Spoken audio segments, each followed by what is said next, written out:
再来看到对话理解，对话理解咩用用？你做咧先理解各则现项嘅意义，再来注意听题目，你下对话嘅线索度方来选出正确嘅答案。以这题来说，选项一納屋税錢，什么意思呢？就是交房租。选项二送錢本伊，意思就是送钱给他。三冇本影片，没有被人家骗。C 向他出钱，一起出钱。那4个选项意思我们都了解了。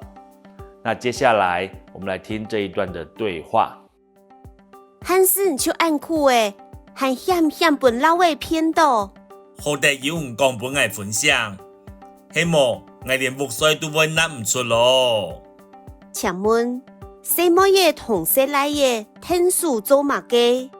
刚才在对话当中，女生是说：“你就已经这么苦了，还差一点被骗子骗到。”男生回答说：“幸好有你告诉我，让我清醒，要不然的话，我连房租都缴不出来哦。”请问女生和男生帮忙做什么事情？要用使你的谈的时间，就要注意听里面的关键词汇，特别是客语的特征词，比如说汉斯，汉斯你就按苦诶，你就已经这么苦了。还险险本老位骗到，老位就是骗子。好在有人讲不爱分享，幸好有你说让我清醒。希望我连木水都会拿唔出喽，要不然我连房租都会缴不出来哦。请问女生和男生帮忙做什么？好，我们都可以从这4个选项来挑一个最适当的答案。女生有帮男生拿木水钱吗？没有。女生有送钱给男生吗？也没有。女生有一起出钱缴房租吗？也没有。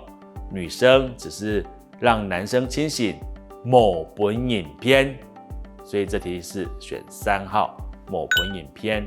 因此我们在听对话理解的时候，就是要听出里面的关键词，听出他们是在讨论什么事情，为什么会是这样子，然后是他们是怎么样去解决这个问题。